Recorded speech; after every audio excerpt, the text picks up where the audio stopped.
Hello. Welcome back to the Visio navigation tutorial. In this video, I will discuss shapes, connectors, connector tool and selector tool toggles, and text within shapes and on connectors. Let's get started. To insert shapes into your activity diagram, you'll insert them similarly to how you added a swim lane.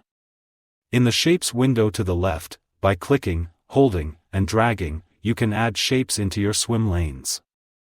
Let's go over the shapes that most of our activity diagrams will utilize. The shape I just selected is the terminator. It will always start or end a diagram. Let's type that in just so that we remember it. Remember, when dealing with text and shapes, ensure that no shape overlaps with borders or margins. Adjust them as necessary. Also ensure that font size within shapes is 16-point font and that the text does not overlap with shape borders. This will ensure legibility when printed. Our next shape is a process shape. The process shape is versatile and will likely be the one used the most in your activity diagrams. Many processes that actors undertake will utilize this shape. This shape is external data, also known as an e-copy. This shape will only be used in non-human actor swim lanes, like IS, where electronic copies of information can be stored. To create a multi-copy, simply stack two of the shapes. This shape is a document, also known as a hard copy. This shape serves a similar purpose to e-copy except for tangible data. To create a multi-hard copy, or multi-doc, it can be a bit tricky. Under More Shapes, follow the pathway through Business Process, and then click on Audit Diagram Shapes. On the left, you should see a shape labeled Multi-Document. Click, hold, and drag as any other shape. Return back to the Quick Shapes menu. This shape is data, or more specifically for this class, data entry or creation. Processes that can be classified as an actor inputting data into an IS may utilize this shape. The last common shape that we will discuss is the decision shape. The decision shape entails a process that contains more than one outcome. Typically, the text inside the shape will pose a question.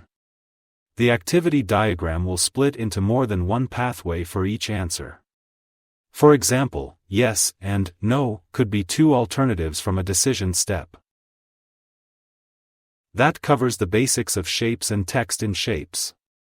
Now, let's discuss connectors. To create a connector, you will need to enter the connector drawing mode. Navigate to the Home tab on the ribbon. Under the Tools section, select the Connector button. This is the connector mode toggle. You will notice, in this mode, that when you hover over shapes, they will appear differently. Hover over one of the shape's four nodes until the node is surrounded by a green square. Click, hold, and drag to another shape's node to complete the connector. Therefore, the basis of an activity diagram is not just the shapes used, but also how they are connected. In an activity diagram, time flows downwards. This creates some rules for our connectors. Connectors may not turn or go upwards like this. This would signify going back in time. The correct connector would look like this. Let's say our diagram is getting cramped, however, and our previous placement of shapes is making it difficult to draw good connectors. Do not worry. Visio's default cursor is a selector tool. Always remember to exit connector mode by toggling the pointer tool once again.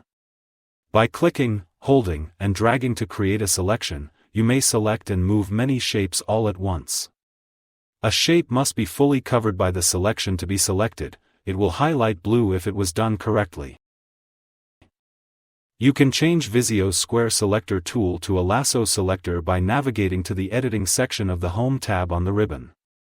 Opening up the Select drop-down menu will allow you to choose between Area, the square default, and Lasso Select. Finally, let's briefly talk about text on connectors. The most common occurrence of this will be regarding decision steps. To create text on connectors, double-click the connector. A small text box should appear. Again, to ensure legibility when printed, the font size for text on connectors should be between 12 and 16-point font.